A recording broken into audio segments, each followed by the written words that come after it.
What's the about winning position, Kyle? You're Biden right now. Yes. If I'm Too Biden, late. I have no idea what to do. I already can't lost. please everybody. It's a no-win already lost. situation. It's too Absolutely late. no-win situation. What's the closest to a win you can manage? 'Cause Kyle's good at this. He's out there waist deep in the fucking bog right now. He already stepped in it, so to speak, but with his initial sort of inaction and then that sort of back and forth nonsense. Well, you say inaction, but his administration were directly involved in negotiations for 2 previous ceasefires. So they've been very active with...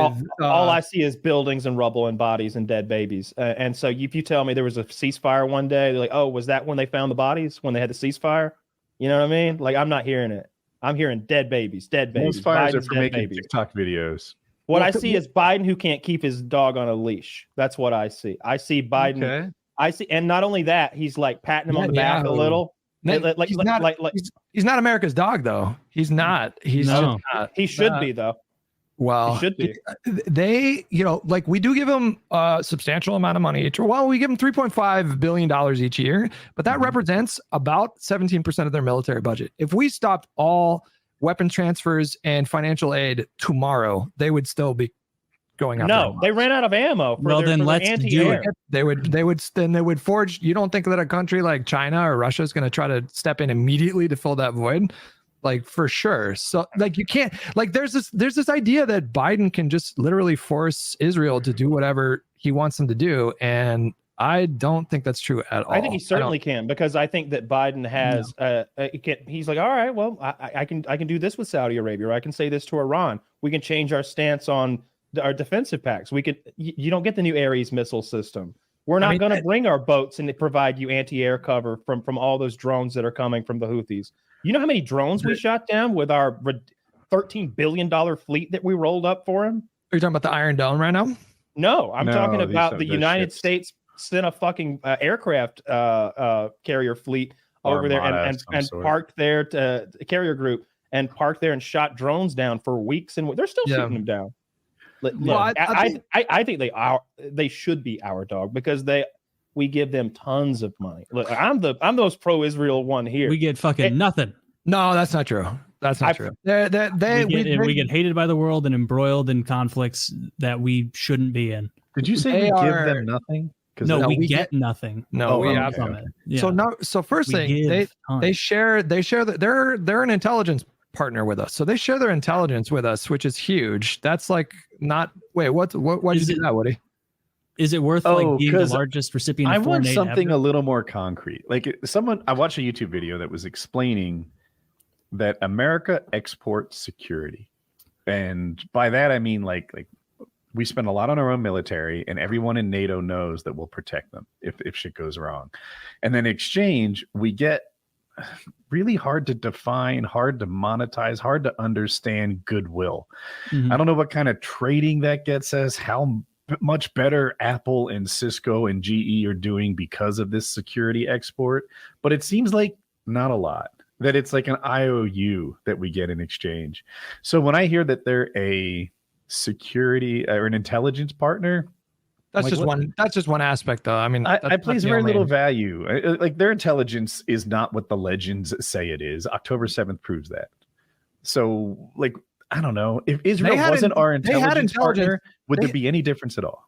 They had intelligence of October 7th. The problem is they were stretched too thin. They had diverted a lot of their troops over to the West Bank, and there was ineptitude when they were like reading the intelligence. And so it was like America. We had a heads up that September 11th was going to happen, and we had a similar kind of like lapse in intelligence where they just ignored the threat and it happened. And then some people think that Bush did 9/11, but it's not like America is helping this country or that country because we're this fucking altruistic pro-liberal democracy force. We don't do these things out of the goodness of our hearts. We do it because it benefits the national interest. As much as I seek it out, though, I can't find where we're getting a good deal. how this works out for Yeah. us. We Well, spend now you're sounding like trillions, Taylor. Are you? and we Yeah, get well, you- millions. Yeah, the American Well, the people do difference not is that benefit from our I relationship have this with strong Israel. sense of right and wrong that dictates my foreign policy. And that's why I'm pro Ukraine, right? The Russians took over a country that didn't belong to them. They're raping the women, they're stealing the children, if that's true. But they definitely don't belong in thousands. Ukraine, right? I'm very suspicious of all the propaganda. I watch both sides and I don't know. Anyway, but I'm still pro Ukraine, even though it doesn't benefit America, because I'm pro good guys, right and wrong, etc. In Israel versus Hamas, it's not as clear to me. I'd rather just let two assholes fight each other and stay away.